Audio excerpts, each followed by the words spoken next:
नमस्कार, मैं डॉक्टर शैली शर्मा। आज का नया विषय लेके आए हैं चट्टान, जिनको अपन रॉक कहते हैं। इनके बारे में हमें जानकारी, क्योंकि हम धरातल पे रहते हैं और धरातल जो कि चट्टानों से निर्मित मिट्टी से बना हुआ है, तो जिस पर हम रहते हैं अगर हमें उसी की जानकारी ना हो तो वो हमारे लिए व्यर्थ है। और ज्योग्राफी में तो ये बहुत ही महत्वपूर्ण विषय है।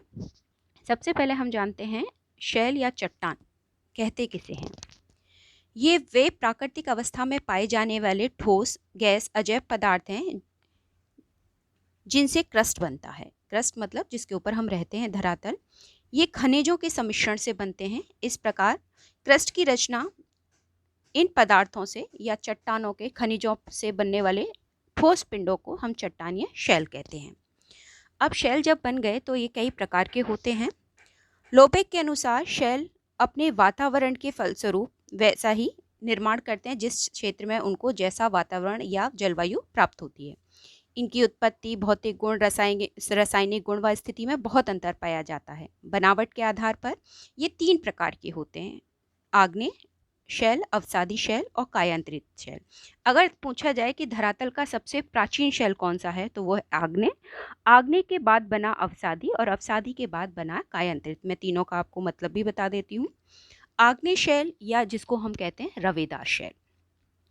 आग्नेय शैल लैटिन भाषा के इग्निस शब्द से बना है, जिसका अर्थ होता है अग्नि। इसका निर्माण लाल व पिघले लावा के में जो ज्वालामुखी फटता है, ज्वालामुखी के अंदर से जब मेग्मा धरातल के ऊपर आ जाता है तो उसे हम लावा कहते हैं। जब वो लावा ठंडा हो जाता है तो उसी के ठंडा होने से इस प्रकार की चट्टानें बनती हैं। ये प्राचीनतम चट्टानें हैं जिनकी उत्पत्ति जीव व वनस्पति से भी पहले हुई है। इस कारण इन्हें मौलिक या प्राथमिक शैल भी कहते हैं। देखिए, आग्नेय शैल जो होती हैं वो भी निर्माण करता है कि जो जितनी अधिक गहराई में से निकलेंगी वो उतनी गर्म होगी, क्योंकि गहराई पे जाने पे टेम्परेचर अधिक हो जाता है। 32 मीटर की गहराई पर 1 डिग्री टेम्परेचर बढ़ता है और जैसे जैसे हम गहराई पे जाते हैं ये टेम्परेचर बढ़ता जाता है। लेकिन हम ये नहीं कहेंगे कि जितनी गहराई पे जाएंगे तो टेम्परेचर बढ़ेगा ही। एक निश्चित क्षेत्र के बाद वो तापमान बजाय बढ़ने के घटने भी लगता है, जिसे ताप व्युत्क्रमण क्षेत्र भी कहते हैं। आग्नेय शैलों का निर्माण जो होता है वो प्राथमिक चट्टानों के रूप में हम पढ़ते हैं। अब ये आग्नेय शैल के बारे में। अब दूसरी है हमारी अवसादी शैल। आग्नेय शैलों के ऊपर जब अपक्षय अपर्दन होता है, अनाच्छादन होता है, तो उसके द्वारा जो टूट फूट होती है और वो मलबा धीरे धीरे साल दर साल लाखों सालों में जाके जमता है, तो उससे जो नई शैल का निर्माण होता है वो होती हैं अवसादी शैल। तीसरी होती है कायांतरित शैल।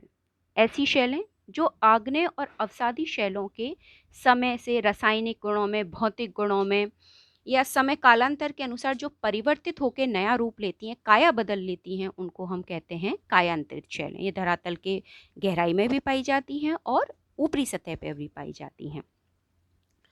आग्नेय शैलों के बारे में बात करें तो ये रवेदार होती हैं, क्योंकि ये द्रव्य अवस्था से ठंडे होकर जमने से इनमें रवे पड़। देखिए, जो लावा जितनी जल्दी जम जाएगा उसमें मोटा रवा बनेगा, और जो जितनी धीमी गति से जमेगा उनमें रवे की मात्रा क्या होगी, कम पाई जाएगी।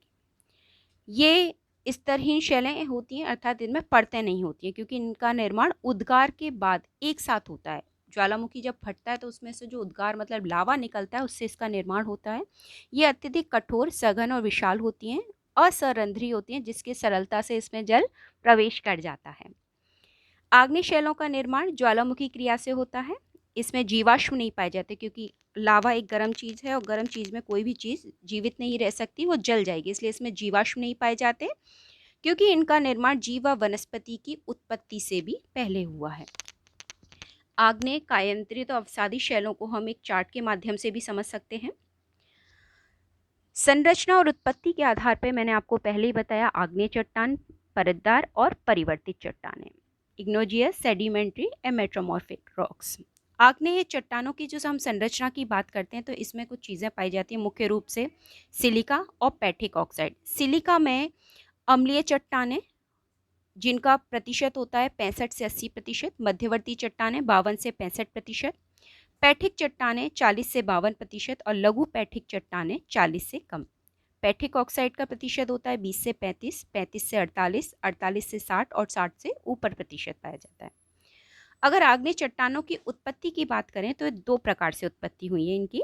आंतरिक आग्नेय चट्टानें और बाह्य आग्नेय चट्टानें। आंतरिक मतलब जो धरातल के नीचे ही लावा जम गया और जमने के कारण उनसे जो चट्टानों का निर्माण हुआ, अर्थात ऐसा लावा जो गाढ़ा होगा, चिपचिपा होगा, तो वो बाहर ना निकल के वो नीचे ही नीचे उसकी जो नली जिसके माध्यम से उसे बाहर आना था उससे ना निकल के वो नीचे ही जम जाता है, तो उससे आंतरिक आग्नेय चट्टानें बनती हैं। और ऐसा लावा जो कि गाढ़ापन उसमें कम हो और वो विस्फोट के द्वारा उसको जब मार्ग मिल जाता है, अपना रास्ता खुला मिल जाता है, तो वो धरातल पर आके धीरे धीरे जमा होता जाता है, उससे बाह्य आग्नेय चट्टानें बनती हैं, जिन्हें लावा निर्मित चट्टानें कहते हैं, जैसे रायोलाइट है, बेसाल्ट है, एंडीसाइट है। आंतरिक आग्नेय चट्टानें भी 2 प्रकार की होती हैं, एक तो पातालीय जिसमें ग्रेनाइट, डायोराइट, गैब्रो, पेरिडोराइट, और एक होती है अपातालीय मतलब कम गहराई वाली, गानोफियर, पोर्फिराइट, गैलेराइट। अब इसमें भी पातालीय जो बहुत ज़्यादा गहराई में पाई जाती हैं वो होती हैं बैथोलिथ और बास, और अपातालीय में होती है स्टॉक, लैकोलिथ, फैकोलिथ, सिल, डाइक और नेक।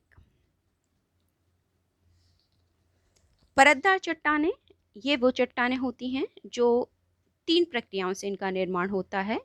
इनको अपन जो अवसादी चट्टानें भी कहते हैं, परतदार चट्टानें कहिए या अवसादी चट्टानें कहिए, एक ही बात है। ये यांत्रिक क्रिया द्वारा बनती हैं, रासायनिक क्रिया द्वारा बनती हैं और जैविक क्रिया द्वारा बनती हैं। देखिए, यांत्रिक क्रिया, जब चट्टान के टूट फूट होने से जो कंकड़ पत्थर होते हैं वही कई बार यंत्र बन जाते हैं। मान लीजिए कोई चट्टान से एक पत्थर गिर रहा है, तो वो पत्थर जब चट्टान के ऊपर से गिरेगा तो वो उस चट्टान को खरोंच मारते हुए या उसका किसी नुकीले हिस्से को प्रहार करते हुए निकलेगा, तो वो उसको तोड़ फोड़ का काम कर रहा है, तो वो भी कैसी प्रक्रिया में आ जाएगा, यांत्रिक है।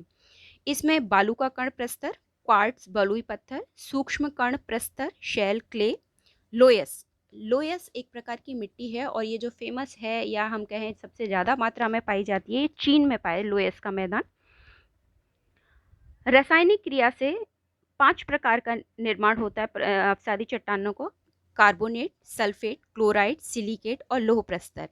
ट्रेवर्टाइन, डोलोमाइट, जिप्सम, सल्फेट का उदाहरण है, क्लोराइड नमक की चट्टान है, सिलिकेट फ्लिंट चार्ट, और लौह प्रस्तर लिग्नाइट है, सिडेराइट है, हेमेटाइट। ये लोहे के भी हमने पार्ट पढ़े हैं कि लोहा कितने प्रकार होता है, ये वही तीनों हैं। जैविक जन्य क्रियाओं में चूना युक्त चट्टानें जैसे चौक का चूने का पत्थर, कार्बन युक्त चट्टानें कोयला, सिलिका युक्त चट्टानों में डायरस, रेडियोलेरिना, लोहे युक्त चट्टानों में लोह प्रस्तर, लोहे की जहां मात्रा पाई जाएगी। तीसरी है परिवर्तित चट्टानें या जिसको हम कहते हैं कायांतरित चट्टानें या रूपांतरित चट्टानें। ये 2 प्रकार से निर्मित होती हैं। आग्नेय चट्टान पर निर्मित परिवर्तित चट्टान ग्रेनाइट से नीस, आगाइट से हार्न ब्लेनी और गैब्रो एवं बेसाल्ट से हार्न ब्लेंड शिस्ट बनती है। देखिए, मैंने पहले ही आपको समझाया था कि कायांतरित चट्टानों का जो निर्माण होता है वो आग्नेय और अवसादी चट्टानों के भौतिक, रासायनिक या बाह्य रूप में जो परिवर्तन के द्वारा निर्माण होता है, उससे कौन सी चट्टानें बनती हैं, परिवर्तित या कायांतरित चट्टानें।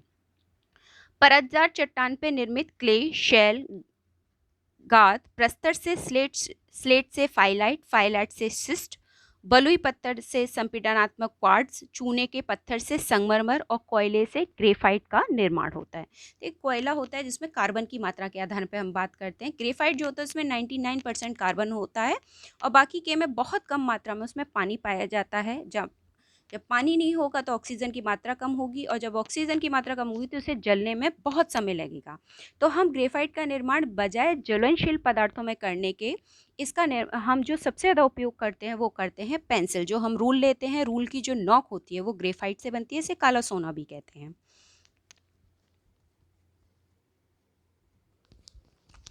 अब हम आग्नेय शैलों के वर्गीकरण की बात करें तो उत्पत्ति की प्रक्रिया के आधार पर मैंने आपको पहले ही बताया था, आंतरिक आग्नेय शैल और पातालीय आग्नेय शैल।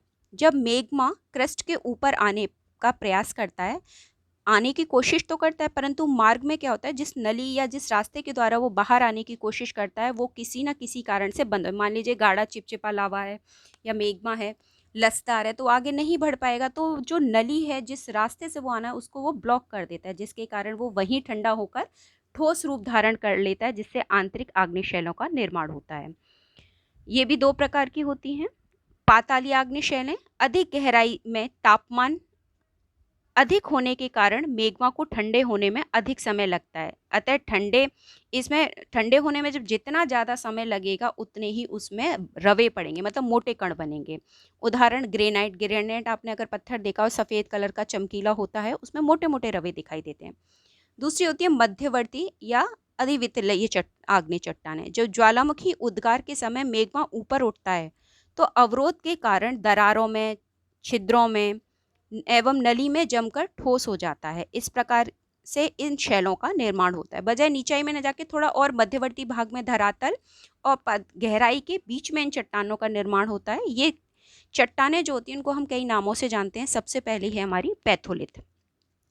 इस पैथोलिथ जर्मन भाषा का शब्द है, इसका मतलब होता है गहराई।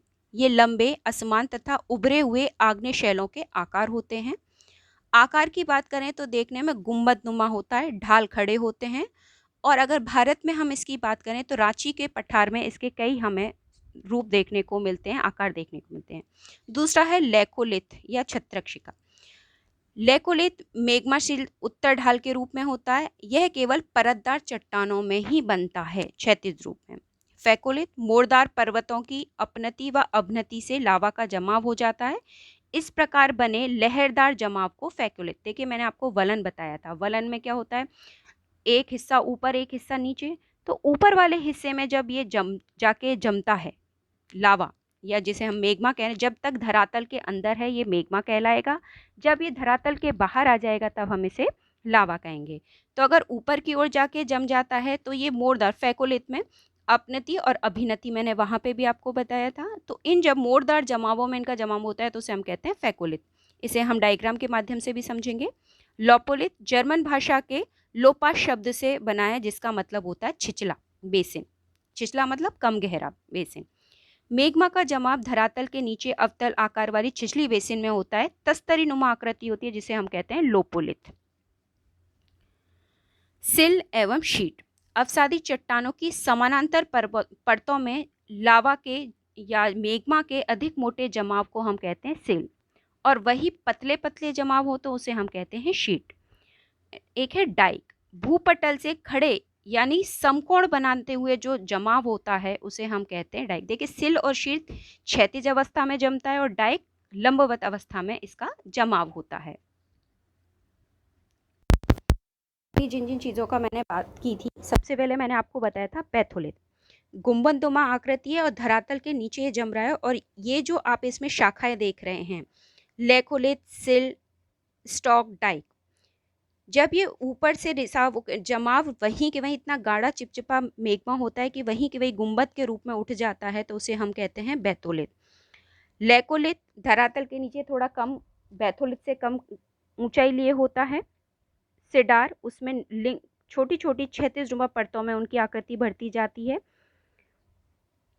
लेपोलिथ तस्तरी नुमा आकृति हमने बताई थी। फैकोलिथ अपनति ऊपर उठा हुआ भाग और नीचे धसा हुआ भाग, मतलब मोड़ों में जो जमाव हो रहा है उसे हम क्या कहते हैं, फैकोलिथ। शीट पतली क्षैतिज सतह में जब दरारों के बीच में मेग्मा जमता है तो उसे कहते हैं शीट। लेकिन वही मेग्मा जब मोटे रूप में क्षैतिज अवस्था में जमता है तो उसे कहते हैं हम सिल।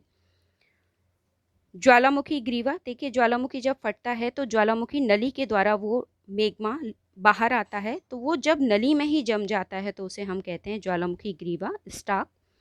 जब वह ग्रीवा कई खंडों में विभक्त होकर जगह जगह समानांतर या लंबवत रूप से जमती है तो उसे हम क्या कहते हैं, स्टॉक। डाइक जब लंबवत अवस्था में मेग्मा का जमाव होता है तो उसे हम कहते हैं डाइक। अब हम आंतरिक चट्टानों के बाद पढ़ते हैं बाह्य आग्नेय चट्टानें। इसका मतलब विस्फोटक उद्गार से निर्मित। ये ज्वालामुखी के तीव्र उद्गार के समय विभिन्न प्रकार के पदार्थ विस्फोट के रूप में तीव्रता से बाहर निकलते हैं तथा बाद में इनका जमाव सतह पे हो जाता है। ये जो विस्फोट होता है दो प्रकार का होता है, एक तो बहुत ही तेज विस्फोट और एक होता है शांत उद्गार से बिना आवाज़ किए धीरे धीरे रिसाव होता रहता है। जब छोटे छोटे सुराखों में से मेग्मा धरातल पर शांत रूप में निकलता रहता है और चादर नुमा चट्टानें विकसित हो जाती हैं। इसका सबसे अच्छा उदाहरण है भारत का प्रायद्वीपीय, भारत का पश्चिमी भाग। तीसरा है कणों की बनावट के आधार पे। कणों की बनावट के आधार पे शेल 3 प्रकार के होते हैं, बड़े कण वाले, छोटे कणों वाले और मध्यम कणों वाले। पहला है फेनेरिटिक अथवा बड़े कण वाले। इनमें धरातल के नीचे बनने वाले ग्रेनाइट तथा डायोराइट मुख्य हैं। मैंने पहले ही आपको समझाया है कि जिन मैग्मा को या मैग्मा क्षेत्र में चट्टानों को बनने में, मतलब ठंडा होने में जितना अधिक समय लगेगा, कण मोटे होंगे, और जितने जल्दी ठंडी होगी उनमें कणों की मात्रा कम देखी जाएगी। पैरामेटिक अथवा बहुत बड़े कणों वाले, इसे फेल्सपार तथा क्वार्ट्ज अधिक संख्या में समान रूप से पाए जाते हैं। स्फेनेरिटिक अथवा बारीक कणों वाली आग्नेय शेल, इनमें फेल्सपार, डाइक, सिल्ट, स्टॉक में पाई जाने वाली शेल। ग्लासी अथवा कण विहीन आग्नेय शेल, इनका जमाव अत्यंत शीघ्रता से होता है। ऑब्सीडियन, पिचिस्टोन, प्यूमिस तथा परलाइट। पोराफाइटिक या मिश्रित कणों वाली, यह बड़े तथा छोटे कणों से मिश्रण से बनती है। फ्रेगमेंटल अथवा टुकड़ों वाली आग्नेय शेल, इसमें बड़े तथा छोटे टुकड़े दोनों ही सम्मिलित होते हैं। ज्वालामुखी उद्गार के समय निकलते हैं। इनमें बॉम्ब, ब्रेसिया, लैपिली, ज्वालामुखी धूल सम्मिलित होती हैं। खनिज के आधार पर आग्नेय शैलों का अगर हम वर्गीकरण, इसमें है अम्ल आग्नेय शैल। इसमें अम्ल बनाने वाले सिलिकॉन की मात्रा 80% होती है तथा शेष में पोटेशियम, सोडियम, मैग्नीशियम आदि पाए जाते हैं। लोहा व मैग्नीशियम की इसमें कमी होती है, इसके कारण इसका रंग हल्का व घनत्व भी कम होता है। इसका उदाहरण है ग्रेनाइट।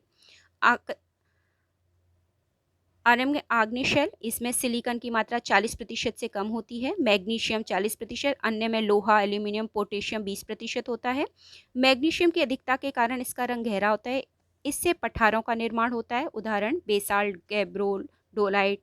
दक्कन का पठार भी इसी प्रकार बना है भारत का। तीसरा अवसादी शेल, इन चट्टानों का निर्माण अवसादों के एकत्रीकरण के परिणाम स्वरूप होता है। परतों के रूप में पाए जाने के कारण इन्हें परतदार या स्तरित शेल भी कहते हैं। अवसादी शैलों की विशेषताएं, ये परतों में पाई जाती हैं परंतु रवेदार नहीं होती क्योंकि जल्दी ठंडी हो जाती हैं। ये संगठित, असंगठित तथा ढीली भी हो सकती हैं तथा चट्टानों के संगठन, संयोजन, तत्व खनिजों पर निर्भर करता है। इसमें ग्रंथियां व जोड़ पाए जाते हैं। अवसादी चट्टानें कोमल होती हैं और अपरदन का प्रभाव इन पर जल्दी पड़ता है। अवसादी चट्टान का निर्माण चट्टान चूर्ण, जीवाश्म, वनस्पति के एकत्रीकरण से होता है। क्रस्ट के सबसे ऊपरी भाग यानी भूपृष्ठ पे अवसादी चट्टानों का 75% से ज़्यादा भाग में ये विस्तृत पाई जाती हैं। अवसादी शैलों का वर्गीकरण की बात करें तो ये कई प्रकार की होती है। इसमें सबसे पहले चट्टान चूर्ण से निर्मित। अपक्षित हुई चट्टान चूर्ण, आग्नेय के जो अपक्षय से जो चूर्ण मिलता है, उस चट्टान चूर्ण से कंकड़ आदि को अपरदन के विभिन्न साधन परिवहन के द्वारा एक स्थान पर लाकर लगातार जमा करते रहते हैं और लंबे समय के बाद संगठित होकर वो चट्टानों के रूप में बदल जाती हैं। जैसे बालू का पत्थर, बालू के कण विभिन्न प्रकार के संयोजक तथा कणों द्वारा जुड़कर बालू का पत्थर बनता है। इसमें विशेष आपको ध्यान देने वाली बात है, बालू का पत्थर शेल से पानी आसानी से प्रवेश कर जाता है, अतः अधिकांश पातालीय कुएं बालू का पत्थर वाले शेलों में ही बनते हैं। कांग्लोमेरेट, बालू रेत के साथ कई बार कंकड़ पत्थर मिलते रहते हैं। जब चीका चिपक जाती है, बजरी या ग्रेविल कहलाती है तथा क्वार्टाइज की मात्रा अधिक होने पे कांग्लोमेरेट कहलाती है। कंकड़ गोलाकार न होकर नुकीले होते हैं, जिसे हम कहते हैं ब्रेसिया। चीका मिट्टी व शेल, चट्टान चूर्ण के बारीक कणों के निक्षेपण में आकार होता है। इनका 32 से 256 mm व्यास होता है, जिसे सिल्ट। आकार इनका होगा 256 से 8192 mm। क्ले या चीका अधिक मात्रा काओलिन कहलाती है। रासायनिक पदार्थों से निर्मित, जब सक्रिय जल का संपर्क अधिक नीचे चट्टानों से हो जाता है तो चट्टानों के घुलनशील पदार्थ घुलकर जल के साथ मिल जाते हैं। दबाव की कमी, प्रवाह गति में संपर्क न हो पाना, जल के वाष्प में परिवर्तित होने पर भी इन पदार्थों का जमाव हो जाता है। तीसरा है कार्बनिक तलों से निर्मित शैल। जीव जंतु, वनस्पति आदि के जमाव से इन शैलों का निर्माण होता है। जैसे है चूना प्रधान शैल, इनका निर्माण जलाशय, झील, छोटे सागर किनके पास से होता है? इन्हें पैरामिनीफेरा नामक जीवों के अस्थि पंजर, वनस्पतियों के अवशेष इनमें पाए जाते हैं। इसमें चूना विशेष रूप से पाया जाता है। नेक्स्ट है कार्बन प्रधान शैल, इनका निर्माण वनस्पतियों के अवशेष के जमाव व संगठित होने से होता है। सिलिका प्रधान शैल, इनका निर्माण रेडियोरेरिना, स्पंज, जीवों, डाइटम पौधों के अवशिष्ट भाग के संगठन से होता है। तीसरी हमारी जो शैल है वो है कायांतरित शैल या रूपांतरित शैल, जिसे हमने कहा था। मेटामॉर्फिक मॉर्फिक लैटिन भाषा के मेटा परिवर्तन तथा मॉर्फिक आकृति से बना है। शैलों के विघटन हुए बिना ही आकृति व संगठन में परिवर्तन होने पर कायांतरित शैलों का निर्माण होता है। इसी प्रकार कई बार रूपांतरित शैल का पुनः रूपांतरण भी हो जाता है, जिसे पुनः रूपांतरित शैल या अति रूपांतरित शैल भी कहा जाता है। रूपांतरित शैल के अगर उदाहरणों की बात करें, कांग्लोमेरेट शिस्ट हो, जब बालू का पत्थर से क्वार्ट्ज बनता है, शैल से स्लेट बनती है, स्लेट से फाइलाइट बनती है, चूना पत्थर से डोलोमाइट संगमरमर, लिग्नाइट से बिटुमिनस एंथ्रेसाइट, कोयला ग्रेफाइट हीरा में कन्वर्ट हो जाता है। ये अवसादी शैलों से कायांतरित शैल बनते हैं। आग्नेय शैलों से कायांतरित शैल बनते हैं। ग्रेनाइट से ग्रेनाइट या नीस बनता है। गैब्रो से गैब्रिनियम बनता है। बेसाल्ट से सिस्ट बनता है। वायोलाइट से सिस्ट बनता है। पेरिडोलाइट से टेल्क सिस्ट, ज्वालामुखी राख से अभ्रक आदि इनका निर्माण होता है। इन सभी प्रक्रियाओं के दौरान चट्टानों का एक चक्र चलता है। पृथ्वी पे मुख्य रूप से आग्नेय परतदार रूपांतरित चट्टानें पाई जाती हैं। इनकी रचना की प्रक्रिया निरंतर चलती रहती है, जिसे चट्टान चक्र भी हम कहते हैं। इस डायग्राम में आपको पूरा समझाया गया है। परतदार चट्टानें ताप और दाब के कारण रूप बदलती हैं, जिन्हें रूपांतरित चट्टानें कहती हैं। समय के साथ इनका और अधिक रूपांतरण ताप दबाव के चट्टानों का जो लावा है वो परिवर्तित होता है, उद्गार होता है और वो किस में चला जाता है, आग्नेय में। आग्नेय चट्टान पुनः अपक्षय और अपर्दन द्वारा अवसादीकरण होता है और वो अवसादी चट्टानों का निर्माण। तो आग्नेय से लेके अवसादी, अवसादी से रूपांतरित और रूपांतरित से पुनः रूपांतरित होने के बाद वो फिर से आग्नेय के चक्र में चली जाती हैं। तो ये पूरा एक सर्किल हमारे धरातल पर चलता रहता है। इसको हम इस डायग्राम से भी समझ सकते हैं कि चट्टानें आग्नेय, अवसादी और कायांतरित में कैसे परिवर्तन होता है। ऊष्मा के माध्यम से भौतिक कारक, यांत्रिक कारक, रासायनिक कारक, ये सभी कारक इसमें महत्वपूर्ण योगदान देते हैं।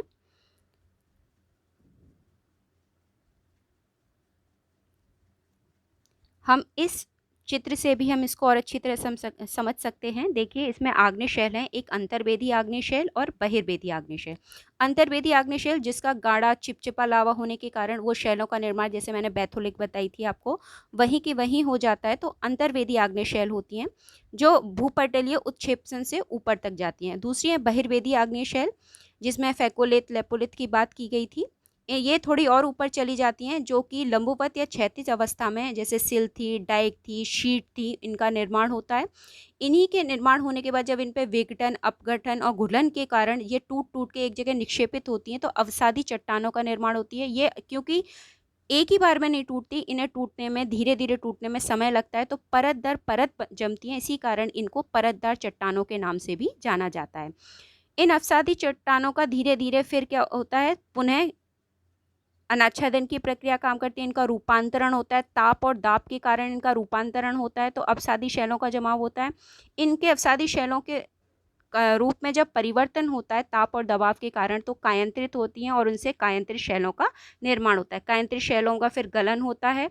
गलन मतलब दोबारा से टूट फूट होकर वो तुरंत किसमें परिवर्तित होती है, मेग्माई रूप में। अंतर्वेदन और मेग्मा का ऊपर की ओर फिर से उठाव होता है और फिर उठाव होने से अंतर्वेदी शैल और बहिर्वेदी आग्नेय शैलों का निर्माण। तो ये पूरा एक प्रक्रिया है जिसके माध्यम से हमारे धरातल पे चट्टानों के निर्माण, टूट फूट और पुनः उनका धरातल के नीचे जाकर क्षेपण होकर पुनः निर्माण प्रक्रिया में योगदान देना कार्य करता है। इस प्रकार हमने इस चैप्टर में चट्टान कितने प्रकार की होती है, वो उनके कण कैसे होते हैं, उनसे कौन कौन सी चट्टानों का निर्माण होता है और चट्टानीय चक्र धरातल पे किस प्रकार चलता है, ये समझाया था। आज इस चैप्टर में हम इतना ही पढ़ेंगे। कल हम नया चैप्टर फिर से पढ़ेंगे। आज के लिए धन्यवाद।